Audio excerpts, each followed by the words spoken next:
আসসালামু আলাইকুম ওয়া রাহমাতুল্লাহি ওয়া বারাকাতুহু। মুহাম্মদ সাল্লাল্লাহু আলাইহি সাল্লামের কাছে একদিন তো সাদাসিধা ভেলা সাহাবী এসে জিজ্ঞেস করতেছে, ইয়া রাসূলুল্লাহ, কাল হাসরের ময়দানে নাকি বিচার করবে, অনেক কঠিন হবে, অনেক ভয়ঙ্কর ভাবে বিচার নেওয়া হবে। তো বিচারটা কি করবে কাল হাসরের ময়দানে? তো আল্লাহ রাসূল সাল্লাল্লাহু আলাইহি সাল্লাম বলতেছে, আল্লাহ করবে। তো ওই বৃদ্ধ লোক বলতেছে, কি করবে? বলতেছে আল্লাহ রাসূল সাল্লাল্লাহু আলাইহি সাল্লাম, আল্লাহ করবে।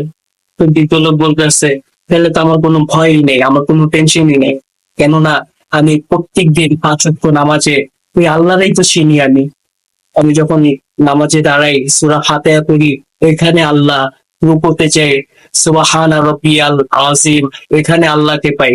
যখন সিজদাতে যাই সুবহানা রাব্বিয়াল আলা, এখানে আল্লাহকে পাই। আমি যখন আত্তাহিয়াতে পড়ি, ওইখানে আল্লাহকে পাই। দরুদ শরীফে আল্লাহকে পাই। সব জায়গায় তো আল্লাহ আছে। তাহলে আমার আর ভয়টা কিসের?